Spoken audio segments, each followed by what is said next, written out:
ಅತ್ತೆ ಸೊಸೆ ರಾಧಾ ಮೀನಾ, ತಂದೆ ಮಗ ಆನಂದ್ ಆಕಾಶ್ 4 ಜನ ಮನೆಯಲ್ಲಿ ಗೊಂದಲದಿಂದ ಕೂತಿದ್ರು. ಅವರ ಮಧ್ಯೆ ಯಾವ ಮಾತೂ ಇಲ್ಲ.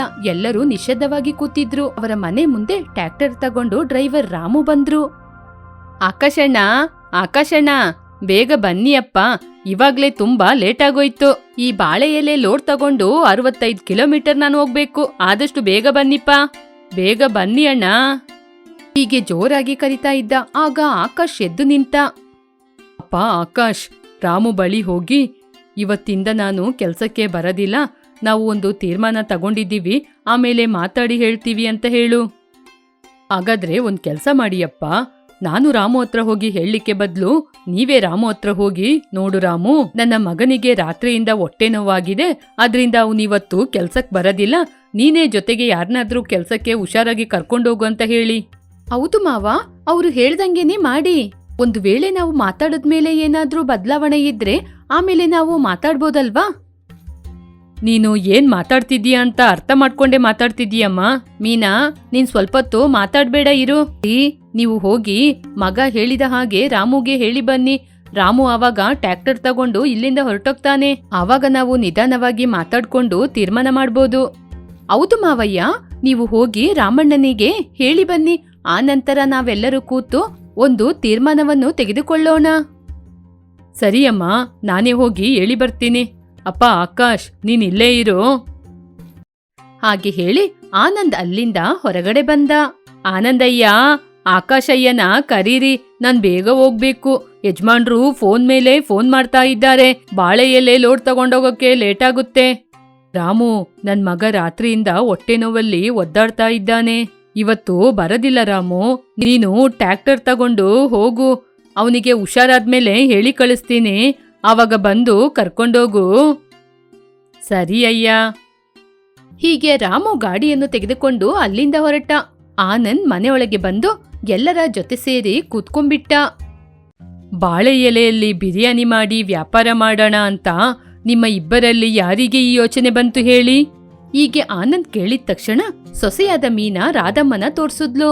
ರಾಧಮ್ಮ ಸೊಸೆಯಾದ ಮೀನಾನ ತೋರ್ಸುದ್ಲು. ತಂದೆ ಮಗ ಇಬ್ರು ಗೊಂದಲದಿಂದ ನೋಡ್ಕೊಂಡ್ರು. ಈ ಬಾಳೆ ಎಲೆ ಬಿರಿಯಾನಿ ನಿಮ್ಮಿಬ್ಬರದು ಅಂತ ನಮ್ಮಿಬ್ಬರಿಗೆ ಅರ್ಥವಾಯಿತು. ಹೌದಪ್ಪ, ನಾನು ಸೊಸೆ ಚೆನ್ನಾಗಿ ಆಲೋಚನೆ ಮಾಡಿ ಈ ತೀರ್ಮಾನಕ್ಕೆ ಬಂದೋ. ಒಳ್ಳೆ ನಿರ್ಧಾರಕ್ಕೆ ಬಂದಿದ್ದೀರಾ ರಾಧಮ್ಮ. ಆದ್ರೆ ಅಂದ್ರೆ ಅದು ಮಾಡ್ಲಿಕ್ಕೆ ಬೇಕಾದ ಹಣದ ಬಗ್ಗೆ ಆಲೋಚನೆನಾ? ಹೌದಮ್ಮ, ಅದ್ ಮಾಡ್ಲಿಕ್ಕೆ ಹಣ ಬೇಕಲ್ವಾ? ಬಾಳೆ ಎಲೆ ಬಿರಿಯಾನಿ ಮಾಡಿ ವ್ಯಾಪಾರ ಮಾಡ್ಲಿಕ್ಕೆ 10 ಲಕ್ಷ ಏನು ಬೇಡ ರೀ, ಕನಿಷ್ಠ 10,000 ಕೂಡ ಬೇಕಾಗಲ್ಲ. ನಾನು ನಂಬೋದಿಲ್ಲ ಮೀನಾ. ಎಷ್ಟು ಕಾಲ ಅಂತ ನೀವು ಬಾಳೆ ಎಲೆನ ಗಾಡಿಯಲ್ಲಿ ಹಾಕೊಂಡು ಅಲ್ಲಿ ಅಲ್ಲಿ ತಿರುಗಿ ವ್ಯಾಪಾರ ಮಾಡ್ತೀರಾ? ನಮಗೆ ಅಂತ ಸ್ವಂತದ್ದು ಏನು ಬೇಕಾಗಿಲ್ವಾ? ಬೇಡ ಅಂತ ನಾನು ಯಾಕೆ ಮೀನಾ ಹೇಳ್ತೀನಿ. ಹೀಗೆ ಆಕಾಶ್ ಹೇಳ್ತಾ ಇರುವಾಗ ಮಲ್ಲಿಕಾ ಮನೆಗೆ ಬಂದ್ಲು. ಮಲ್ಲಿಕಾನ ನೋಡಿದ ತಕ್ಷಣ ಮೀನಾ ವೇಗವಾಗಿ ಅಡುಗೆ ಮನೆಯೊಳಗೆ ಹೋದ್ಲು.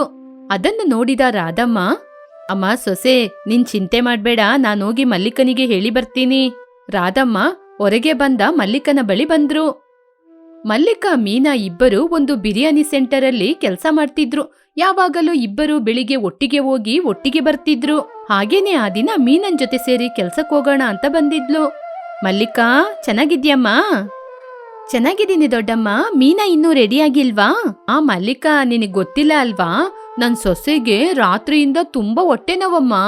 ಅವಳಿಗೆ ಹೊಟ್ಟೆ ನೋವು ಜಾಸ್ತಿಯಾಗಿ ಎದ್ದೇಳಲಿಕ್ಕೆ ಕೂಡ ಆಗದೆ ಒದ್ದಾಡ್ತಿದ್ದಾಳೆ. ಹೌದಾ ದೊಡ್ಡಮ್ಮ? ಇವಾಗ ಹೇಗಿದ್ದಾಳೆ? ಹಾಗೇನೆ ಮಲ್ಕೊಂಡಿದ್ದಾಳೆ ಮಲ್ಲಿಕಾ, ಇವತ್ತು ಕೆಲ್ಸಕ್ ಬರೋದಿಲ್ಲ.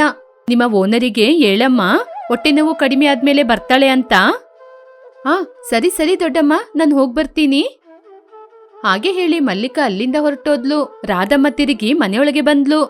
ಮೀನಾ, ಮಲ್ಲಿಕಾ ಹೊರಟೋದ್ಲು, ಕಿಚನಿಂದ ಹೊರಗೆ ಬಾ. ಹಾಗೆ ಹೇಳಿದಾಗ ಮೀನಾ ಅವಳ ಬಳಿ ಬಂದ್ಲು.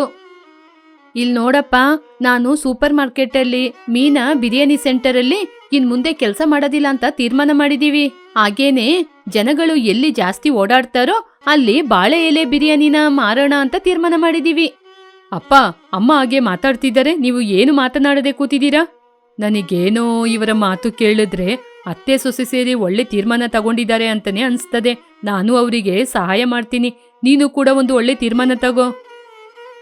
ಸರಿಯಪ್ಪ, ನೀವು 3 ಜನ ಜೊತೆ ಸೇರಿ ವ್ಯಾಪಾರ ಮಾಡೋಣ ಅಂತ ತೀರ್ಮಾನ ಮಾಡಿದ್ಮೇಲೆ ನಾನು ಒಬ್ನೇ ಮಾತ್ರ ಆಗೋದಿಲ್ಲ ಅಂತ ಹೇಗೆ ಹೇಳೋದು? ಸರಿ, ನಾವೆಲ್ಲರೂ ಸೇರಿ ಬಾಳೆ ಎಲೆ ಬಿರಿಯಾನಿ ವ್ಯಾಪಾರ ಮಾಡೋಣ, ಖರ್ಚು ಕೂಡ ಕಡಿಮೆ ಆಗುತ್ತೆ. ಹಾಗೆ ಹೇಳಿದಾಗ ಆನಂದ್, ಮೀನಾ, ರಾಧಮ್ಮ ತುಂಬಾನೇ ಸಂತೋಷಪಟ್ರು. ಅದು ಸರಿ, ಬಾಳೆ ಎಲೆಯಲ್ಲಿ ಬಿರಿಯಾನಿ ವ್ಯಾಪಾರ ಮಾಡೋಣ ಅಂತ ಹೇಳ್ತಾ ಇದ್ದೀರಲ್ವಾ, ಅದು ಚಿಕನ್ ಬಿರಿಯಾನಿನಾ, ಮಟನ್ ಬಿರಿಯಾನಿನಾ, ಎಗ್ ಬಿರಿಯಾನಿನಾ, ವೆಜ್ ಬಿರಿಯಾನಿನಾ? ಹೌದತ್ತೆ, ನಾವಿದ್ನ ಆಲೋಚನೆ ಮಾಡ್ಲೇ ಇಲ್ಲ. ಇವಾಗ ಅವ್ರು ಕೇಳೋದ್ ಕೂಡ ಸರಿ ತಾನೆ. ನಾವು ಇಷ್ಟೊತ್ತು ಬಾಳೆ ಎಲೆಯಲ್ಲಿ ಬಿರಿಯಾನಿ ಮಾಡಿ ಮಾರಾಟ ಮಾಡೋಣ ಅಂತ ಆಲೋಚನೆ ಮಾಡ್ದೋ, ಆದ್ರೆ ಯಾವ ಬಿರಿಯಾನಿ ಮಾಡಿ ಮಾರಾಟ ಮಾಡೋದು ಅಂತ ಆಲೋಚನೆ ಮಾಡ್ಲಿಲ್ಲ. ಹಾಗಾದ್ರೆ ಎಲ್ಲರೂ ಯೋಚನೆ ಮಾಡಿ, ಬಾಳೆ ಎಲೆಯಲ್ಲಿ ಯಾವ ಬಿರಿಯಾನಿನ ಮಾಡಿ ಮಾರಾಟ ಮಾಡಿದ್ರೆ ಚೆನ್ನಾಗಿರುತ್ತೆ ಅಂತ, ಯಾವುದನ್ನ ಜಾಸ್ತಿ ತಿಂತಾರೆ ಅಂತ ಕೂಡ ಆಲೋಚನೆ ಮಾಡಿ. ರಾಧಮ್ಮ ಹೇಳಿದಾಗ ಎಲ್ಲರೂ ಆಲೋಚನೆ ಮಾಡಲಾರಂಭಿಸಿದ್ರು. ಸಮಯ ಆಗ್ತಾ ಇತ್ತು. ಹೊರಗಡೆ ಟ್ರಕ್ ಬಂದು ನಿಲ್ಲುವ ಶಬ್ದ ಬಂತು. ಆನಂದ್ ಹೊರಗಡೆ ನೋಡ್ತಾ ಇದ್ದ. ಡ್ರೈವರ್ ರಾಮು, ಓನರ್ ದಾಮೋದರ ಬಂದಿದ್ರು. ಅವರನ್ನು ನೋಡಿ, ಅಪ್ಪ ಆಕಾಶ್, ನಿನಗೆ ಹೊಟ್ಟೆ ನೋವು ಅಂತ ಹೇಳಿದ್ರಿಂದ ನಿಮ್ಮ ಓನರ್ ದಾಮೋದರ ಬಂದಿದ್ದಾರೆ, ನೀನ್ ಹೋಗಿ ಮಲ್ಕೋ. ಬೇಗ ಹೋಗಿ ಬೆಡ್ರೂಮಲ್ಲಿ ಮಲ್ಕೊಂಡು ಬೆಡ್ಶೀಟ್ ಹೊದ್ಕೋ ಹೋಗು. ಮೀನಾ, ರಾಧಾ, ನೀವಿಬ್ರು ಇಲ್ಲೇ ಕೂತ್ಕೊಳ್ಳಿ, ನಾನು ಹೋಗಿ ಆನಂದ್ ಬಳಿ ಬೇಜಾರಲ್ಲೇ ಕೂತ್ಕೋತೀನಿ. ಹಾಗೆ ಹೇಳಿ ಆಕಾಶ್ನ ಕರ್ಕೊಂಡು ಬೆಡ್ರೂಮಿಗೆ ಬಂದ ಆನಂದಂ. ಆಕಾಶ್ ಬೆಡ್ ಮೇಲೆ ಮಲ್ಕೊಂಡು ಬೆಡ್ಶೀಟ್ ಹಾಕೊಂಡ. ಪಕ್ಕದಲ್ಲೇ ಇದ್ದ ಕುರ್ಚಿಯಲ್ಲಿ ಆನಂದಂ ಬೇಜಾರಲ್ಲಿ ಕೂತ್ಕೊಂಡಿದ್ದ. ಹೊರಗಡೆ ಹಾಲಲ್ಲಿ ರಾಧಮ್ಮ, ಮೀನಾ ಕೂಡ ಹಾಗೇನೆ ಕೂತಿದ್ರು. ರಾಮು, ದಾಮೋದರ್ ಮನೆಯೊಳಗೆ ಬಂದ್ರು. ಅತ್ತೆ ಸೊಸೆ ಇಬ್ರು ಎದ್ದು ನಮಸ್ಕಾರ ಮಾಡಿದ್ರು. ರಾಮಣ್ಣ ಹೇಳಿದ್ರು, ಆಕಾಶಿಗೆ ತುಂಬಾ ಹೊಟ್ಟೆ ನೋವಂತೆ, ನಾನವ್ರನ್ನ ನೋಡ್ಕೊಂಡೋಗೋಣ ಅಂತ ಬಂದೆ ಅಮ್ಮ. ಆಕಾಶ್ ಎಲ್ಲಿದ್ದಾರೆ? ಒಳಗೆ ಬೆಡ್ರೂಮಲ್ಲೇ ಮಲ್ಕೊಂಡಿದ್ದಾನಪ್ಪ. ಇವಾಗ ನೀವು ಹೋಗಿ ನೋಡೋದು ಚೆನ್ನಾಗಿರಲ್ಲ. ಅವನ್ನ ಹೋಗಿ ಎಬ್ಬಿಸಿದ್ರೆ ಮತ್ತೆ ತೊಂದರೆ ಕೊಡುವ ಹಾಗಿರುತ್ತೆ. ನೀವು ಇವಾಗ ಹೋಗಿ ಆಮೇಲೆ ಬನ್ನಿ. ಅದಲ್ಲಮ್ಮ, ಹೇಗೋ ಮನೆ ತನಕ ಬಂದಾಯ್ತು, ಒಮ್ಮೆ ಹೋಗಿ ನೋಡ್ಕೊಂಡ್ ಬಂದ್ಬಿಡ್ತೀವಿ. ಹೌದು, ಆಕಾಶ್ ಜೊತೆ ಯಾರಿದ್ದಾರೆ? ನಮ್ಮ ಮಾವ ಇದ್ದಾರೆ. ಹಾಗಾದ್ರೆ ನೀವು ಹೋಗಿ ನಾವು ಬಂದಿರುವ ವಿಚಾರವನ್ನು ಹೇಳಿ ಬನ್ನಿ. ನೀವು ಇಲ್ಲೇ ಇರಿ. ಆಗ ಮೀನಾ ಬೆಡ್ರೂಮಿಗೆ ಹೋದ್ಲು. ಆನಂದಂ ಆ ರೂಮಿನಿಂದ ಹೊರಗೆ ಬಂದ. ದಾಮೋದರನ್ನು ನೋಡಿ ನಮಸ್ಕಾರ ಮಾಡಿದ್ರು. ದಾಮೋದರ್ ಕೂಡ ತಿರುಗಿ ನಮಸ್ಕಾರ ಮಾಡಿದ್ರು. ಆಕಾಶ್ ಹೇಗಿದ್ದಾರೆ? ಟ್ಯಾಬ್ಲೆಟ್ ಹಾಕೊಂಡು ಮಲಗಿದಾನೆ, ಇವಾಗ ಸ್ವಲ್ಪ ನಿದ್ರೆ ಮಾಡ್ತಿದ್ದಾನೆ. ನೀವು ಇವಾಗ ಹೋಗಿ ಆಮೇಲೆ ಬನ್ನಿ. ಹೌದಾ, ಸರಿ ಸರಿ, ಈ ಹಣ ಇಟ್ಕೊಳ್ಳಿ, ಯಾವುದಕ್ಕಾದ್ರೂ ಖರ್ಚಿಗೆ ಬೇಕಾಗುತ್ತೆ. ಹೀಗೆ ದಾಮೋದರ್ ಸ್ವಲ್ಪ ಹಣವನ್ನು ಕೊಟ್ಟು ಅಲ್ಲಿಂದ ರಾಮು ಜೊತೆ ಟ್ರ್ಯಾಕ್ಟರಲ್ಲಿ ಹೊರಟೋದ. ಅಷ್ಟೇ, ಆನಂದಂ ಕೈಯಲ್ಲಿರುವ ಹಣವನ್ನು ರಾಧಮ್ಮ ವೇಗವಾಗಿ ಬಂದು ಕಿತ್ಕೊಂಡ್ರು. ರೂಮಿನಿಂದ ಆಕಾಶ್, ಮೀನಾ ಹಾಲಿಗೆ ಬಂದ್ರು. ಮತ್ತೆ ಎಲ್ಲರೂ ಕೂತ್ಕೊಂಡ್ ಮಾತಾಡ್ಲಿಕ್ಕೆ ಆರಂಭಿಸಿದ್ರು. ಅತ್ತೆ, ನಾವು ಎಲ್ಲಾ ವೆರೈಟಿ ಬಿರಿಯಾನಿಯನ್ನು ಮಾಡಿ ಬಾಳೆ ಎಲೆಯಲ್ಲಿ ಇಟ್ಟು ಮಾರಾಟ ಮಾಡೋಣ. ತುಂಬಾ ಕಸ್ಟಮರ್ ಬರ್ತಾರೆ, ಅವರಿಗೆ ಬೇಕಾದ ಬಿರಿಯಾನಿಯನ್ನು ಕೊಡ್ಬೇಕಲ್ವಾ? ಯಾರು ಬಂದ್ರು ಇಲ್ಲ ಅಂತ ಹೇಳಲೇಬಾರ್ದು. ಆವಾಗ ಅವರು ಸಂತೋಷವಾಗಿರ್ತಾರೆ, ನಮಗೂ ಕಸ್ಟಮರ್ಸ್ ಜಾಸ್ತಿ ಆಗ್ತಾರೆ. ಹೌದಮ್ಮ, ನೀನ್ ಹೇಳಿದ ಐಡಿಯಾ ಚೆನ್ನಾಗಿದೆ, ಹಾಗೇನೇ ಮಾಡೋಣ. ಹೌದು ರೀ, ನಾನ್ ಕೂಡ ಸೊಸೆ ಹೇಳಿದ ಬಗ್ಗೆನೇ ಆಲೋಚನೆ ಮಾಡ್ತಿದ್ದೀನಿ. ಮೀನಾ ಹೇಳಿದ್ದು ಕೂಡ ಚೆನ್ನಾಗಿದೆ ಅಮ್ಮ. ಯಾರಿಗೆ ಏನಿಷ್ಟ ಅದನ್ನ ತಿಂತಾರಲ್ವಾ? ಇಲ್ಲದಿದ್ರೆ ಏನ್ ಬೇಕೋ ಅದನ್ನ ಮಾತ್ರ ಮಾಡಿ ಕಡಿಮೆ ಬೆಲೆಗೆ ಮಾರಾಟ ಮಾಡಿದ್ರೂ ಚೆನ್ನಾಗಿರುತ್ತೆ. ಹೀಗೆ ಎಲ್ಲರೂ ಕೂತು ಮಾತನಾಡ್ಕೊಂಡು ಬಾಳೆ ಎಲೆ ಬಿರಿಯಾನಿ ವ್ಯಾಪಾರ ಮಾಡಲು ತೀರ್ಮಾನ ಮಾಡಿದ್ರು. ಮರುದಿನ 4 ಜನ ಊರೊಳಗೆ ಹೋಗಿ ಎಲ್ಲಿ ಜನ ಜಾಸ್ತಿ ಸುತ್ತಾಡ್ತಾರೆ ಅಂತ ನೋಡ್ಕೊಂಡು ಅಲ್ಲಿ ಬಾಳೆ ಎಲೆ ಬಿರಿಯಾನಿ ಅಂತ ಬೋರ್ಡ್ ಹಾಕಿದ್ರು. ದೇವ್ರೇ, ಯಾವ ಕಷ್ಟ ಬಾರದ ಹಾಗೆ ಈ ಅತ್ತೆ ಸೊಸೆ ಮಾಡುವ ಬಾಳೆ ಎಲೆ ಬಿರಿಯಾನಿ ತುಂಬಾ ಚೆನ್ನಾಗಿ ವ್ಯಾಪಾರ ಆಗ್ಬೇಕು ಅಂತ ಆಶೀರ್ವಾದ ಮಾಡಿ ದೇವ್ರೇ. ಹಾಗೆ ಬೇಡಿಕೊಂಡು ಅಡಿಗೆ ಮಾಡಲು ಆರಂಭಿಸಿದ್ರು. ಆ ಬಿರಿಯಾನಿ ಘಮಘಮ ವಾಸನೆಗೆ ಅಲ್ಲಿ ತುಂಬಾ ಜನರು ಬಂದು ಬಿರಿಯಾನಿಯನ್ನು ತಿನ್ನಲಾರಂಭಿಸಿದ್ರು. ಹೀಗೆ ಅತ್ತೆ ಸೊಸೆಯ ಬಾಳೆ ಎಲೆ ಬಿರಿಯಾನಿ ಸಕ್ಸಸ್ ಆಯಿತು. ಎಲ್ಲರೂ ಸಂತೋಷವಾಗಿದ್ರು. ತಾರಾ ಸಾಧಾರಣವಾದ ಕುಟುಂಬದಿಂದ ಬಂದ 27 ವರ್ಷದ ಮಹಿಳೆ. ತಾರಾ ಓದಲಿಲ್ಲ. ಅವಳ ಸೌಂದರ್ಯವನ್ನು ನೋಡಿ ತುಂಬಾ ಸಂಬಂಧಗಳು ಬಂತು. ಹುಡುಗಿಗೆ ವರದಕ್ಷಿಣೆ ಕೊಟ್ಟು ನಾವೇ ಮದ್ವೆ ಮಾಡ್ಕೋತೀವಿ ಅಂತ ತುಂಬಾ ಜನರು ಬಂದ್ರು. ತಾರಾನ ತಂದೆ ಸುಬ್ಬಯ್ಯ ತನ್ನ ಮಗಳು ಹತ್ತಿರದಲ್ಲಿ ಇರ್ಲಿ ಅಂತ ಅವರ ಗೆಳೆಯನಾದ ಸೀನಯ್ಯ ಮಗನಿಗೆ ತನ್ನ ಮಗಳನ್ನು ಕೊಟ್ಟು ಮದ್ವೆ ಮಾಡಿದ್ರು. ಸೀನಾ ತನ್ನ ಗೆಳೆಯನ ಮಗಳು ಅಂತ ಯಾವ ವರದಕ್ಷಿಣೆಯನ್ನು ಕೂಡ ತೆಗೆದುಕೊಳ್ಳದೆ ತನ್ನ ಮಗನಾದ ಮಾಧವನಿಗೆ ಕೊಟ್ಟು ಮದ್ವೆ ಮಾಡಿಸ್ದ. ಇದರಿಂದ ಇಬ್ಬರು ಸ್ನೇಹಿತರು ತುಂಬಾನೇ ಸಂತೋಷಪಟ್ರು. ತಾರನಿಗೆ ಓದಿದ ಹುಡುಗ ಸಿಕ್ಕಿದ ಕಾರಣ ಅವಳು ತುಂಬಾ ಅದೃಷ್ಟವಂತೆ ಎನ್ನುವ ಹೆಸರು ಬಂತು. ಮಾಧವ ಸುಂದರವಾದ ಹೆಂಡತಿ ಸಿಕ್ಕಿದ ಕಾರಣ ಸಂತೋಷಪಟ್ಟ. ತಾರಾನ ತಾಯಿ ರಮಣಮ್ಮ ಮಾತ್ರ ಮಗಳು ಹೇಗಿರ್ತಾಳೆ ಅಂತ ಚಿಂತೆ ಮಾಡ್ತಿದ್ರು. ವರದಕ್ಷಿಣೆ ಏನು ಕೊಡ್ಲಿಲ್ಲ ಅಂತ ನಮ್ ಮಗಳನ್ನ ಹಿಂಸೆ ಮಾಡ್ಬೋದಾ? ಮಾಡಲ್ಲ ಅಲ್ವಾ? ನಮ್ ಮಗಳನ್ನ ಪ್ರೀತಿಯಿಂದ ಸಾಕಿದ್ದೀವಿ. ನನ್ ಮಗಳಿಗೆ ಮುಖ ತೋರ್ಸ್ಕೊಂಡು ಪದೇ ಪದೇ ಏನಾದ್ರೂ ಹೇಳ್ತಾ ಇದ್ರೆ ಅಯ್ಯೋ ಅಯ್ಯೋ, ನನ್ ಮಗಳನ್ನ ಇವಾಗ್ಲೇ ಸ್ವಲ್ಪ ಹುಷಾರಾಗಿ ಇರ್ಲಿಕ್ಕೆ ಹೇಳ್ಬೇಕು. ರಮಣಮ್ಮ ಮದುವೆಯಾಗಿ ಸ್ವಲ್ಪ ದಿನಗಳ ನಂತರ ತನ್ನ ಮಗಳನ್ನ ನೋಡಲು ಮನೆಗೆ ಹೋದ್ರು. ಮಾಧವನ ತಾಯಿ ಸುಗುಣಮ್ಮ ಸಾಧಾರಣವಾಗಿ ಬರಮಾಡಿಕೊಂಡ್ರು. ತಿಗೆ ಚೆನ್ನಾಗಿದ್ದೀರಾ? ಚೆನ್ನಾಗಿದ್ದೀನಿ. ನನ್ ಮಗಳಲ್ಲಿ ಅಡಿಗೆ ಮಾಡ್ತಿದ್ದಾಳಾ ಅಥವಾ ಬಟ್ಟೆ ಒಗಿತಾ ಇದ್ದಾಳಾ? ನನ್ನ ಹೊಸ ಸೊಸೆ ಜೊತೆ ಅಷ್ಟು ಬೇಗ ಕೆಲ್ಸನೆಲ್ಲ ಕೊಡ್ತೀನ ಅತ್ತಿಗೆ? ಹಾಗಾದ್ರೆ ನನ್ ಮಗಳಿಗೆ ಏನು ಮಾಡ್ಲಿಕ್ಕೆ ಬಿಡದೆ ಬೇರೆ ಇಟ್ಟಿದ್ದೀರಾ? ಸುಗುಣಮ್ಮನಿಗೆ ಅವರ ಮಾತು ಇಷ್ಟವಾಗಲಿಲ್ಲ. ತನ್ನ ಮಗಳ ಮೇಲಿರುವ ಕಾಳಜಿ ಅಂತ ಸುಮ್ನೆ ಇದ್ರು. ಅದೆಲ್ಲ ಏನೂ ಇಲ್ಲ, ನಿಮ್ ಮಗಳು ರೂಮಲ್ಲಿ ನಿದ್ರೆ ಮಾಡ್ತಿದ್ದಾಳೆ, ನೀವೇ ಹೋಗಿ ಎಬ್ಸಿ. ರಮಣಮ್ಮ ಬೆಡ್ರೂಮಿಗೆ ಬಂದು ಯಾರೋ ತೀರ್ಕೊಂಡ ಹಾಗೆ ಜೋರಾಗಿ ಕಿರ್ಚಿಕೊಂಡು ಎಬ್ಸಿದ್ರು. ಅಮ್ಮ, ತಾರಾ, ನನ್ ಮಗಳೇ. ಆ ಶಬ್ದ ಕೇಳಿ ತಾರಾ ಗೊಂದಲದಿಂದ ಎದ್ದು ಕೂತ್ಲು. ಅಮ್ಮ, ಯಾವಾಗ ಬಂದ್ರಿ? ಯಾಕಮ್ಮ ಅಷ್ಟು ಜೋರು ಕಿರ್ಚ್ತಾ ಇದ್ದೀರಾ? ನಾನು ಹೆದರಿ ಹೋದೆ. ನಿನಗೆ ನನ್ನ ಕಷ್ಟ ಎಲ್ಲಿಂದಮ್ಮ ಗೊತ್ತು? ನಿನಗೂ ಮಗಳಾಗಿ ಅವಳಿಗೆ ಮದ್ವೆ ಆದ್ರೆ ಗೊತ್ತಾಗುತ್ತೆ. ಸರಿ ಅಮ್ಮ, ಬನ್ನಿ ನಮ್ಮ ಅತ್ತೆ ಜೊತೆ ಕೂತು ಮಾತಾಡೋಣ. ಅಯ್ಯೋ, ನಮ್ಮ ಮಧ್ಯೆ ಅವ್ರ್ಯಾಕೆ? ಏನು ಬೇಡ, ನಾವಿಲ್ಲೇ ಕೂತ್ಕೊಳ್ಳೋಣ. ಅಯ್ಯೋ ಅಮ್ಮ, ನಮ್ಮ ಅತ್ತೆ ತುಂಬಾ ಒಳ್ಳೆಯವರು. ಹಾಗೆ ಇರೋರ್ನ ನಂಬ್ಲೇಬಾರ್ದು. ಅವರೇ ಒಳಗೊಳಗೆ ಇಡೋರು. ಇವಾಗ ನನ್ ಜೊತೆ ಅವ್ರು ಹೇಗೆ ಮಾತಾಡಿದ್ರು ಗೊತ್ತಾ? ಏನ್ ಹೇಳಿದ್ರಮ್ಮ? ಹೇಗೋ ನಿನ್ ಜೊತೆ ತಾನೇ ನಾನು 1 ವಾರ ಇರ್ತೀನಿ, ಅವಾಗ ನಿಧಾನವಾಗಿ ಹೇಳ್ತೀನಿ. ಮಾಧವನ ತಮ್ಮ ಮದನ್ ತಾರನ ಬಳಿ ಬಂದ. ಅತ್ತಿಗೆ, ಓ ಅತ್ತೆ ಬಂದಿದ್ದಾರಾ? ಅತ್ತೆ ಚೆನ್ನಾಗಿದ್ದೀರಾ? ರಮಣಮ್ಮ ಮದನಿಗೆ ಏನು ಉತ್ತರ ಕೊಡದೆ ಮುಖವನ್ನು ತಿರುಗಿಸಿಕೊಂಡು ಕೂತ್ರು. ಅರನೇ ಉತ್ತರ ಹೇಳಿದ್ಲು. ಇವಾಗ್ಲೇ ಬಂದ್ರು ಮದನ್. ನನ್ ಮೇಲೆ ಕೋಪದಿಂದ ಮುಖ ತಿರುಗಿಸ್ಕೊಂಡು ಕೂತಿದ್ದಾರೆ. ಸರಿ, ನಿನಗೆ ಏನ್ ಬೇಕು? ಹೌದು ಅತ್ತಿಗೆ, ನಾನ್ ಕಾಲೇಜಿಂದ ಬರುವಾಗ ನಮ್ಮ ಮನೆಗೆ ಬಡ್ಡಿ ಹಣ ಕೊಡುವವರು ನನಗೆ ದಾರಿಯಲ್ಲಿ ಸಿಕ್ಕಿದ್ರು. ಇಷ್ಟು ದೂರ ಬರ್ಬೇಕಲ್ಲ ಅಂತ ನನ್ ಜೊತೆನೆ ಹಣನ ಕೊಟ್ಕಳ್ಸಿದ್ರು. ಅತ್ತಿಗೆ, ಇದ್ರಲ್ಲಿ 4,000 ಇತ್ತು. ನನಗೆ ಕಾಲೇಜ್ ಫೀಸ್ ಕಟ್ಲಿಕ್ಕೆ 1,000 ರೂಪಾಯಿ ತಗೊಂಡಿದ್ದೀನಿ. ಉಳಿದ 3,000 ತಗೊಳ್ಳಿ, ಅಣ್ಣ ಬಂದ್ಮೇಲೆ ಕೊಡಿ. ಸರಿ, ಇಲ್ ಕೊಡಪ್ಪ. ಮದನ್ ಹಣವನ್ನು ಕೊಟ್ಟು ಅಲ್ಲಿಂದ ಹೊರಟೋದ. ರಮಣಮ್ಮ ಮದನ್ನ ಗುರ್ರಂತ ನೋಡ್ತಾ ಇದ್ರು. ಓ, ಸರಿಯಾಗಿದೆ ಕಣೆ, ನಿನ್ ಗಂಡನ ಮೇಲೇನೆ ಇಡೀ ಕುಟುಂಬ ಆಧಾರವಾಗಿ ನಿಂತಿದ್ಯಾ? ಇಲ್ಲಮ್ಮ, ಸದ್ಯಕ್ಕೆ ಮದನ್ನ ವಿದ್ಯಾಭ್ಯಾಸ ಮಾತ್ರ ನಮ್ಮ ಮನೆಯವ್ರು ನೋಡ್ಕೊಳ್ಳೋದು, ಮತ್ತೆ ಎಲ್ಲಾನು ಮಾವನೇ ನೋಡ್ಕೊಳ್ಳೋದು. ನಿನ್ನ ಗಂಡನ್ಗೆ 10,000 ಸಂಬಳ. ನಿನ್ ಗಂಡ ಇಡೀ ಸಂಬಳನ ಅವನಿಗೆ ಖರ್ಚು ಮಾಡ್ಬಿಟ್ರೆ ಆಮೇಲೆ ನಿನಗೆ ಮುಂದೆ ಬರುವ ನಿನ್ ಮಗುಗೆಲ್ಲ ಏನೇ ಮಾಡೋದು? ನಾ ಬರುವುದಕ್ಕೆ ಮುಂಚೆ ಇದ್ದ ಪದ್ಧತಿಯನ್ನು ನಾನ್ ಬಂದ್ಮೇಲೆ ಯಾಕಮ್ಮ ಬದಲಾಯಿಸ್ಬೇಕು? ಬದಲಾಯಿಸ್ಬೇಕಮ್ಮ. ಇವಾಗ ನಿನ್ಗೆ ಏನ್ ತೊಂದ್ರೆ ಇಲ್ಲ. ಮುಂದೆ ಮಕ್ಳಾಗ್ತಾರೆ, ಅವ್ರಿಗೆ ಖರ್ಚಿಗೆ ಹಣ ಬೇಕು. ಅವಾಗೇನ್ ಮಾಡ್ತೀಯಾ? ಅದೆಲ್ಲ ನನ್ ಗಂಡ ನೋಡ್ಕೋತಾರಮ್ಮ. ದೊಡ್ಡ ಕುಟುಂಬದಲ್ಲಿ ಹಣನ ಕೂಡಿಡಕ್ಕೆಲ್ಲ ಆಗದೇ ಇಲ್ಲ. ಸರಿ, ನೀನೊಂದು ಕೆಲ್ಸ ಮಾಡು. ನಾನಾದ್ರೂ ನಿನ್ನ ಹೆಸರಲ್ಲಿ ಒಂದು ಚೀಟಿ ಕಟ್ತೀನಿ. ತಿಂಗಳು ನನಗೆ 2,000 ರೂಪಾಯಿ ಗಂಡನ್ ಜೊತೆಯಿಂದ ಕೇಳ್ಕೊಡು. ನಿನ್ ಗಂಡನ್ ಜೊತೆನೂ ಹೇಳ್ಬೇಡ. ಆ ಹಣ ಆದ್ರೂ ನಿನಗೆ ಉಳಿತಾಯ ಆಗುತ್ತೆ. 2,000 ರೂಪಾಯಿ ಹೇಗಮ್ಮ ನನ್ ಗೊತ್ತಿಲ್ದೆ ಕೊಡೋದು? ಏನಾದ್ರೂ ಮಾಡಿಕೊಡು.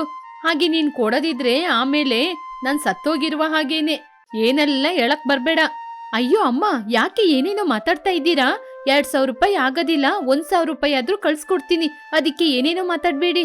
ಒಂದು ದಿನ ಸುಗುಣಮ್ಮ ಅಂಗಡಿಗೆ ಹೋಗ್ತೀನಿ ಅಂತ ಹೇಳಿದಾಗ ರಮಣಮ್ಮ ಅವರನ್ನು ನಿಲ್ಲಿಸಿ, ಅತ್ತಿಗೆ, ಇವತ್ತು ನಾನು ತಾರಾ ಸೇರಿ ಮಾರ್ಕೆಟಿಗೆ ಹೋಗ್ತೀವಿ. ನೀವು ಒಂದು ದಿನ ರೆಸ್ಟ್ ಮಾಡಿ. ನನಗೂ ಊರ್ನ ನೋಡ್ದಂಗಾಗುತ್ತೆ. ಸರಿ ಸರಿ, ತಗೊಳ್ಳಿ. ಈ ಲಿಸ್ಟಲ್ಲಿರುವ ವಸ್ತುಗಳನ್ನ ತಗೊಂಬನ್ನಿ. ಹೀಗೆ ರಮಣಮ್ಮನ ಕೈಯಲ್ಲಿ ಆ ಲಿಸ್ಟನ್ನು ಕೊಟ್ಟು ಮನೆಯೊಳಗೆ ಹೋದ್ಲು ಸುಗುಣಮ್ಮ. ಬಜಾರಿಗೆ ನಾವಿಬ್ರು ಹೋಗೋದು ಮುಖ್ಯನಾ ಅಮ್ಮ? ನಿನಗೆ ಒಂದು ಜೀವನದ ಪಾಠ ಹೇಳ್ಕೊಡ್ತೀನಿ ಬಾ. ಮಾರ್ಕೆಟಲ್ಲಿ ತಾರಾ ಲಿಸ್ಟಲ್ಲಿರುವ ವಸ್ತುಗಳನ್ನ ಸರಿಯಾಗಿ ತಗೊಳ್ತಾ ಇದ್ದಾಗ ರಮಣಮ್ಮ ಏನೋ ಗೊಣಗ್ತಾ ಇದ್ರು. ಅಯ್ಯ, ಟೊಮೆಟೊ 1 ಕೆಜಿ ಕೊಡಿ. 1 ಕೆಜಿ ಏನು ಬೇಡ, ಅರ್ಧ ಕೆಜಿ ಕೊಡಿ. ಅಮ್ಮ, ಅತ್ತೆ 1 ಕೆಜಿ ಅಂತ ಬರ್ದಿದ್ದಾರೆ. ನೀನು ಅರ್ಧ ಕೆಜಿ ತಗೊಂಡು ಅರ್ಧ ಕೆಜಿ ಹಣನ ತೆಗ್ದಿಟ್ಕೋಬೇಕು.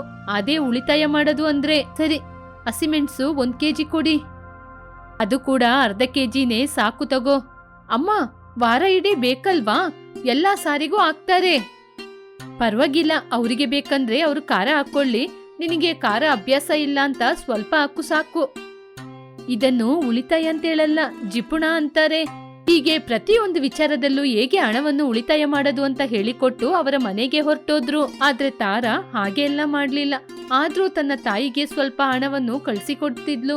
ಆ ನಂತರ ಮನೆಯಲ್ಲೇ ಹೂ ಕಟ್ಟೋದು ಅಂತ ಏನೇನೋ ಕೆಲಸ ಮಾಡಿ 4,000 ರೂಪಾಯಿ ಸಂಪಾದನೆ ಮಾಡಿದ್ಲು. ಪುನಃ 1 ವರ್ಷ ಆದ ನಂತರ ರಮಣಮ್ಮ ತನ್ನ ಮಗಳ ಮನೆಗೆ ಬರ್ತೀನಿ ಅಂತ ಕಾಗದ ಬರ್ದಿದ್ರು. ತಾರಾ ಆ ಲೆಟರ್ ಅನ್ನು ಓದಿ ಅತ್ತೆ ಜೊತೆ ಹೋಗಿ ಹೇಳಿದ್ಲು, ಅತ್ತೆ, ನಮ್ಮಮ್ಮ ನಾಳೆ ನಾಡಿದ್ದು ಬರ್ತಾರಂತೆ. ಹೌದಮ್ಮ, ಸರಿ, ನಿಮ್ಮಮ್ಮ ಬಂದ್ಮೇಲೆ ನೀನು ನಿಮ್ಮಮ್ಮನ ಜೊತೆ 10 ದಿನ ನಿನ್ ಮನೆಯಲ್ಲಿ ಹೋಗಿ ಇದ್ದು ಬಾ. ಮದ್ವೆಯಾಗಿ ಹೋಗ್ಲೇ ಇಲ್ವಲ್ಲ ಅತ್ತೆ, ನೀವು ನನಗೊಂದು ಸಹಾಯ ಮಾಡ್ಬೇಕು. ನಮ್ಮಮ್ಮ ಬಂದು ಹೇಗಮ್ಮ ಇದ್ದೀರಾ ಅಂತ ನಿಮ್ನ ವಿಚಾರಿಸಿದ್ರೆ, ನಾನೆಲ್ಲಮ್ಮ ಚೆನ್ನಾಗಿರೋದು. ನಿಮ್ಮ ಮಗಳು ಈ ಮನೆಗೆ ಬಂದ್ಮೇಲೆ ಅವಳ ಗಂಡನ ಸಂಪಾದನೆನ ಅವಳೇ ಇಟ್ಕೋತಿದ್ದಾಳೆ ಅಂತ ಹೇಳಿ ಅತ್ತೆ. ಇಲ್ಲ ಸಲ್ಲದ ಮಾತನ್ನು ಯಾಕಮ್ಮ ಹೇಳ್ಬೇಕು? ಮನುಷ್ಯರನ್ನ ನೋಡಿ ಕಲ್ತ್ಕೋಬೇಕತ್ತೆ. ತಾರಾ, ನೀನ್ ಯಾರ ಬಗ್ಗೆ ಮಾತಾಡ್ತಿದೀಯ ಅಂತ ಗೊತ್ತಮ್ಮ? ಗೊತ್ತತ್ತೆ, ನಮ್ಮಮ್ಮನ ಬಗ್ಗೆ ತಾನೇ. ಅವ್ರು ನನ್ಗೆ ಜನ್ಮ ಕೊಟ್ಟ ತಾಯಿ ಅಲ್ಲ. ನಮ್ ತಾಯಿ ತೀರ್ಕೊಂಡ್ಮೇಲೆ ಆ ಜಾಗಕ್ಕೆ ಬಂದ ಚಿಕ್ಕಮ್ಮ. ನನಗೆ ಬುದ್ಧಿ ಬಂದ ದಿನದಿಂದ ಅವರು ಸ್ವಾರ್ಥವಾಗಿಯೇ ನಡ್ಕೊಳ್ಳೋದು. ನನ್ನ ತಂದೆಗೆ ನೆಮ್ಮದಿ ಇಲ್ಲದಂಗೆ ಮಾಡ್ತಿದ್ದಾರೆ. ನನ್ ತಂದೆ ನನ್ನ ಓದಿಸ್ತೀನಿ ಅಂದಾಗ ನನ್ ಚಿಕ್ಕಮ್ಮ ಬೇಡ, ಹಣ ಖರ್ಚಾಗುತ್ತೆ ಅಂತ ಮನೇಲೆ ಕೂರ್ಸ್ಬಿಟ್ರು. ಅವರಿಗೆ ಮಕ್ಕಳಿಲ್ಲದ ಕಾರಣ ನನ್ನ ಮಗಳು ಅಂತ ಒಪ್ಕೊಂಡ್ರು. ಇಲ್ಲದಿದ್ದರೆ ನನ್ನ ಒಪ್ಕೋತಾರಾ? ಮನ್ಸಲ್ಲಿ ಇಷ್ಟೊಂದು ದುಃಖ ಇಟ್ಕೊಂಡಿದ್ಯಮ್ಮ ಸೊಸೆ. ಇವಾಗ ಅವರ ಸ್ವಾರ್ಥಕ್ಕೋಸ್ಕರ ನನ್ನ ಕೂಡ ಬದಲಾಯಿಸಿ ಅವರ ಸುಖವನ್ನು ಬಯಸ್ತಾ ಇದ್ದಾರೆ. ಎಷ್ಟಾದ್ರೂ ನನ್ನ ಅಮ್ಮ ಅಲ್ವತ್ತೆ, ಅದಕ್ಕೇನೆ ಹೂವನ್ನು ಕಟ್ಟಿ ಅದರಿಂದ ಬರುವ ಹಣವನ್ನು ಅವರಿಗೆ ಕಳಿಸ್ತಾ ಇದ್ದೀನಿ. ನೀವು ನನ್ನ ವರದಕ್ಷಿಣೆ ತಗೊಳ್ದೆ ಮದ್ವೆ ಮಾಡ್ಕೊಂಬಂದ್ರಿ. ಆದ್ರೆ ನಮ್ಮಮ್ಮ ಯಾವತ್ತೂ ವರದಕ್ಷಿಣೆ ಕೊಡ್ತಾನೆ ಇರ್ಲಿಲ್ಲ. ನೀವು ಎಷ್ಟೇ ವರದಕ್ಷಿಣೆ ಕೇಳಿದ್ರು ಕೊಡ್ಬಾರ್ದು ಅಂತಾನೆ ಇದ್ರು. ಆದ್ರೆ ನನ್ ತಂದೆನೆ ದೊಡ್ಡ ಮನ್ಸು ಮಾಡಿ ನನಗೆ ಮದ್ವೆ ಮಾಡಿ ಕಳ್ಸಿದ್ದು. ಅದಕ್ಕೇನೆ ನನ್ ತಂದೆನ ಇಲ್ಲಿ ಕಳ್ಸದೇ ಇಲ್ಲ. ಅಲ್ಲಿ ನಮ್ ತಂದೆ ಏನ್ ಕಷ್ಟಪಡ್ತಿದ್ದಾರೋ ಏನೋ. ಹಾಗೆ ಹೇಳಿ ತುಂಬಾ ದುಃಖಪಟ್ಟು ಅಳ್ತಾ ಇದ್ಲು. ಸುಗುಣಮ್ಮ ಸೊಸೆಯ ಕಣ್ಣೀರನ್ನು ಒರೆಸಿ ಪಕ್ಕಕ್ಕೆ ಕರ್ಕೊಂಡ್ರು. ನನ್ನ ಬಂಗಾರ ಸೊಸೆ, ಎಷ್ಟು ದುಃಖನ ಮನ್ಸೊಳಗಿಟ್ಕೊಂಡಿದ್ದೀಯಮ್ಮ. ತಾಯಿ ಪ್ರೀತಿ ಇಲ್ಲದಿದ್ರೆ ಏನಮ್ಮ, ನಾನ್ ನಿನ್ಗೆ ತಾಯಿ ಆಗ್ತೀನಿ. ಸುಗುಣಮ್ಮ ಸೊಸೆಯನ್ನು ಸಮಾಧಾನ ಪಡಿಸಿದ್ರು. ಆ ನಂತರ ಅವರಿಬ್ಬರು ಜೊತೆಯಾದ್ರು. ನಂತರ ರಮಣಮ್ಮ ಮನೆಗೆ ಬಂದ್ರು. ಬಂದ ತಕ್ಷಣ ಸುಗುಣಮ್ಮ ರಮಣಮ್ಮನ ಮುಖನ ನೋಡ್ತಾ ಇದ್ರು. ಅತ್ತಿಗೆ, ಚೆನ್ನಾಗಿದ್ದೀರಾ? ನಿಮ್ಮ ಆರೋಗ್ಯ ಚೆನ್ನಾಗಿದೆ ತಾನೇ? ಬನ್ನಿ ಅತ್ತಿಗೆ, ಬನ್ನಿ. ನಿಮ್ ಮಗಳು ನನ್ ಮನೆ ಸೊಸೆಯಾಗಿ ಬಂದ ದಿನದಿಂದ ನಮಗೆ ಎಲ್ಲದಕ್ಕೂ ಕಷ್ಟನೇ. ಗಂಡನ ಸಂಬಳವನ್ನು 1 ರೂಪಾಯಿ ಕೊಡದೆ ತೆಗ್ದಿಡ್ತಾ ಇದ್ದಾಳೆ. ಇಂಥ ಜಿಪುಣ ಸೊಸೆ ನನಗೆ ಬರ್ಬೇಕಾ? ಅವಳನ್ನ ನನ್ ಮನೆಗೆ ಕರ್ಕೊಂಬಂದಿದ್ರಿಂದ ನನ್ ಮನೆ ಹಾಳಾಗೋಯ್ತು. ರಮಣಮ್ಮ ತನ್ನೊಳಗೆ ತಾನೇ ಸಂತೋಷ ಪಡ್ತಿದ್ರು. ನಾನು ಏನೋ ತಿಳ್ಕೊಂಡಿದ್ದೆ, ತಾರಾ ಹೇಳಿದ ಹಾಗೇನೆ ಮಾಡ್ತಿದ್ದಾಳೆ. ಅವಳಿಗೆ ಇನ್ನ ಸ್ವಲ್ಪ ಹೇಳಿಕೊಟ್ಟೋಗ್ತೀನಿ. ಅವಳು ಅದೇ ರೀತಿ ಜೀವನ ಮಾಡ್ಬೇಕಲ್ವಾ? ಹೌದು, ಅಣ್ಣ ಎಲ್ಲಿ ಅತ್ತಿಗೆ? ಯಾವಾಗ ನೋಡಿದ್ರು ನೀವೊಬ್ರೇ ತಿರ್ಗಾಡ್ತಾ ಇದ್ದೀರಾ? ಅವರು ನನ್ನ ಹಾಗೆ ಆ ಕಡೆ ಈ ಕಡೆ ಸುತ್ತಾಡೋದಿಲ್ಲ ಅತ್ತಿಗೆ. ಹೌದಾ? ಅಣ್ಣನ್ ಜೊತೆ ಮುಖ್ಯವಾದ ಒಂದು ಆಸ್ತಿ ವಿಚಾರದ ಬಗ್ಗೆ ಮಾತಾಡ್ಬೇಕು. ಆಸ್ತಿ ವಿಷಯನಾ? ಇವಾಗ್ಲೇ ಅವ್ರನ್ನ ಬರ್ಲಿಕ್ಕೆ ಕಾಗದ ಬರಿತೀನಿ ಇರಿ. ಹೀಗೆ ಹೇಳಿದ ತಕ್ಷಣ ರಮಣಮ್ಮ ಸ್ವಲ್ಪ ಹೊತ್ತು ಹೊರಗಡೆ ಹೋಗಿ ಬೇರೆಯವರ ಬಳಿಯಿಂದ ಕಾಗದವನ್ನು ಬರೆಸಿ ಆನಂತರ ಮನೆಯೊಳಗೆ ಬಂದ್ರು. ಅತ್ತಿಗೆ, ನಿಮ್ಮ ಅಣ್ಣ ನಾಳೆ ಬೆಳಿಗ್ಗೆನೆ ಇಲ್ಲಿರ್ತಾರೆ. ಹೀಗೆ ಆ ದಿನ ರಾತ್ರಿ ರಮಣಮ್ಮ ತಾರನಿಗೆ ಏನೇನೋ ಹೇಳಿಕೊಟ್ಟು ಅವಳ ಮನ್ಸನ್ನು ಬದಲಾಯಿಸಕ್ ನೋಡಿದ್ರು. ತಾರ ಮಾತ್ರ ತಂದೆಗೋಸ್ಕರ ಕಾಯ್ತಾ ಇದ್ಲು. ಮರುದಿನ ಸುಬ್ಬಯ್ಯ ಏನೋ ಆಯ್ತು ಅಂತ ವೇಗವಾಗಿ ಬಂದ್ರು. ಬರುತ್ತಾನೆ ಸುಗುಣ ರಮಣಯ್ಯನಿಗೆ ನಮಸ್ಕಾರ ಮಾಡಿದ್ರು. ಸೀನಯ್ಯ, ರಮಣಮ್ಮ, ನನ್ ಮಗಳು ಗೊತ್ತಿದ್ದು ಗೊತ್ತಿಲ್ದೆ ಏನಾದ್ರೂ ತಪ್ಪು ಮಾಡಿದ್ರೆ ಅವಳನ್ನು ಕ್ಷಮಿಸಿ. ಅವಳು ಸಣ್ಣ ಹುಡುಗಿ. ಅಯ್ಯೋ ಅಣ್ಣ, ತಾರ ಯಾವ ತಪ್ಪು ಮಾಡ್ಲಿಲ್ಲ. ನಿಮ್ಮ ಮಗಳು ತಾಯಿ ಆಗ್ತಾ ಇದ್ದಾಳೆ. ಆ ವಿಷಯ ಹೇಳಲಿಕ್ಕೇನೆ ನಿಮ್ನ ಕರೆಸಿದ್ದು. ನನ್ನ ಸೊಸೆ ಒಳ್ಳೆಯ ಗುಣವಂತೆ. ಆ ಚಂದಮಾಮನ ಕೈಯಲ್ಲಿ ಕೂಡ ಒಂದು ಚುಕ್ಕಿ ಬರ್ಬೋದು. ನನ್ನ ಸೊಸೆ ಮನ್ಸಲ್ಲಿ ಯಾವ ಕಳಂಕನೂ ಬರಲ್ಲ. ಸುಬ್ಬಯ್ಯನನ್ನು ನೋಡಿದ ತಕ್ಷಣ ತಾರ ವೇಗವಾಗಿ ಬಂದು ತನ್ನ ತಂದೆ ಮುಂದೆ ಕಣ್ಣೀರಾಕಿದ್ಲು. ಅಪ್ಪ, ಇಷ್ಟು ದಿನ ನನ್ನ ನೋಡ್ದೆ ಹೇಗಪ್ಪ ಇದ್ರಿ?